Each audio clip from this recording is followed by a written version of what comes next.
Ouvrez les frigos de l'Europe. Savez-vous quel grand humoriste français a prononcé cette phrase devant les députés européens le 20 février 1986 ? Non ? Allez, je vous aide. Il aime les salopettes, il a voulu se présenter à l'élection présidentielle de 1981, il a fondé les Restos du Cœur. Vous avez deviné ? C'est Coluche bien sûr.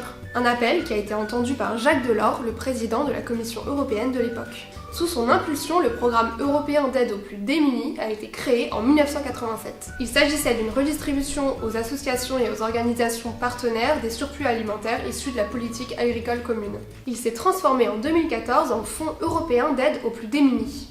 Plus concrètement, le FEAD soutient les actions menées par les pays de l'UE. Il peut donc aider à financer des denrées alimentaires, mais aussi des vêtements, des chaussures et même du savon et du shampoing. Cette assistance matérielle s'accompagne aussi de mesures d'intégration sociale, notamment des services de conseil et d'assistance visant à aider les personnes à sortir de la pauvreté. En 2017, plus de 12 millions d'Européens ont bénéficié des aides alimentaires du FEAD. Et en ce qui concerne le financement, 3,8 milliards d'euros ont été alloués au fonds pour la période 2014-2020.